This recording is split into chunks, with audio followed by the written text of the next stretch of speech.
franchise history. They notched their 53rd win of the year tonight. They only won 50 last season. Yeah. So it's important to note they're ahead of last year's pace. And if you're wondering, because you mentioned this game went by quickly, right? Yeah, it did. You know why?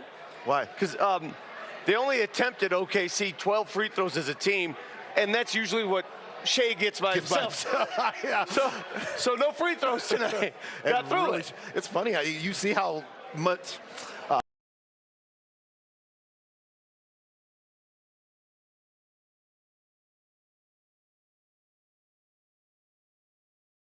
Makes a difference. Yeah. All right, so a little surprising before the game when word came down that the Nuggets, just like OKC, were going to sit their regulars. The entire starting five for Denver did not play. That left guys like Jonas Valanciunas and Julian Strawther, guys who have come off the bench, and look at the numbers they put up tonight. Jonas, 23 and 17. My goodness. Yeah, so look, if you followed Jonas Valanciunas' career, he was doing this kind of stuff on a regular basis. He was a major double-double center everywhere he ever went. And so, it's funny because at the beginning of the season when he got here, we knew there might be some games where Nikola Jokic might not play.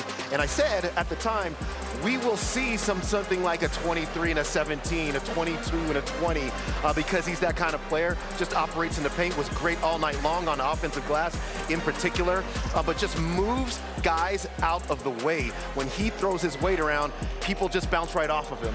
And he was immense for the Nuggets.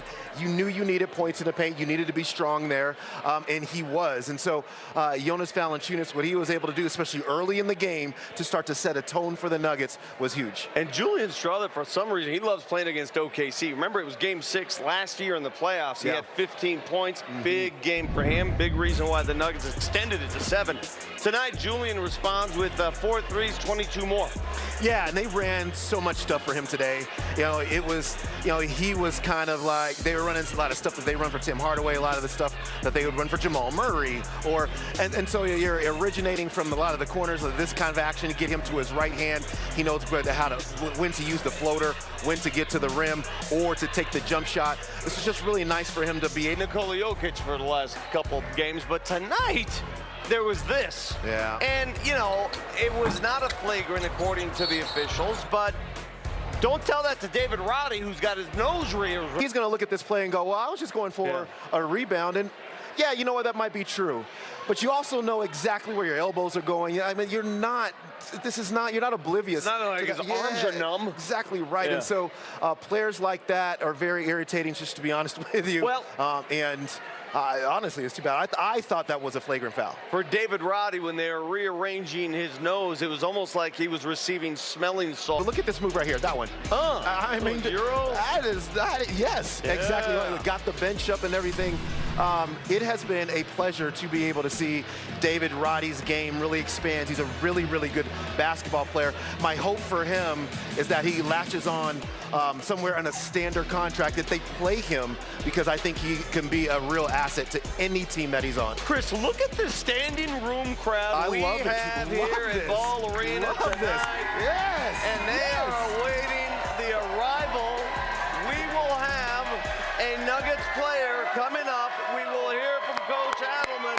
We'll have a lot more on Nuggets post-game live. And I think he took a step, in the right direction of getting better at the things he was already good at, if that makes sense. Going to his right, the floater's gotten better and better. Much more confidence just to shoot the ball from the 4-point line and let the thing go when he feels like he's open, which we need from him. 4 for 7 tonight, but throughout the season, just the confidence. I think for a guy like him that plays on a really good team and his minutes have been sporadic because of the coach's decision, which is my decision, obviously, he has to come in the game and feel ultra confident all the time.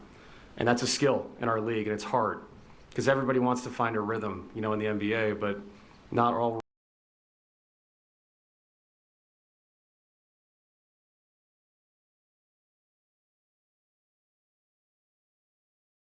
When we're fully healthy, there'll be guys that have to sacrifice. He'll be one of them. We know what he can bring to the table. Kind of a two-part question as a coach. Coaching a game like that, what's kind of a try-hard game, do the right thing, guys getting up to do you love coaching a game like that? And the second part is, did you have a little flashback, though, of kind of the middle of the season? Because that's what you had to do a whole bunch of. Yeah, and I thought when I talked to the team this morning, there was a worry for me that they would see we had guys out, they had guys out. What's your approach going to be? And I did walk into the room thinking I was going to have to give some kind of inspirational, like, we're here to win the game talk. But I could tell these guys were ready to play. They saw opportunity out there. And you're right, it's fun to coach a game like that because you get to see guys that you really respect that work hard every day that don't get the opportunity to play in front of the fans. And the fans don't see the work they put in, and we do. So being able to see that tonight, come to fruition, what Roddy did, I mean, it was so fun to watch him play. I thought Curtis was great, competed. KJ, I throw him in the game in a really tough spot. It's a 2-minute, 3-minute run the first half, makes an impact. So yeah, it was good to see those guys. And then, for guys that have been in the rotation, seeing Jonas get a lot of minutes was good for him to find some rhythm around the basket, going 9 for 14. So a lot of positives. I was just really proud of the group and their approach to the game.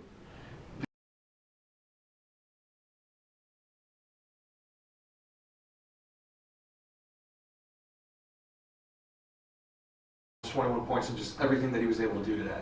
Yeah, David's got an intensity about him. I've only known him for a little, short period of time now.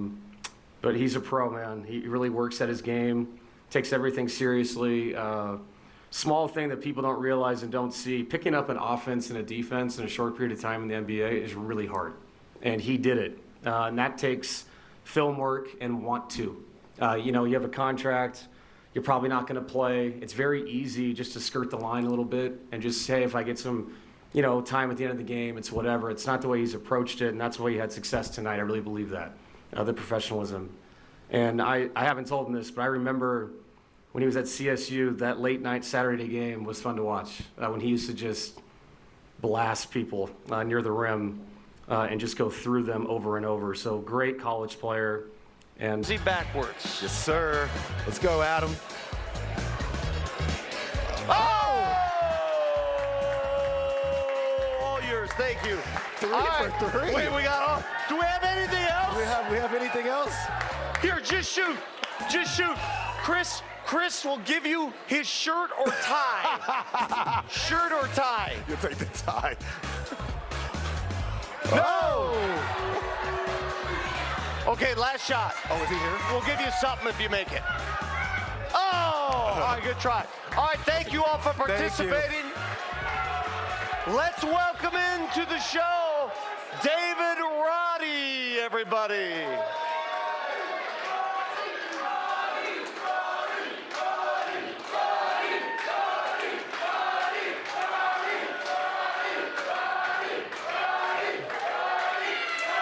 Yeah.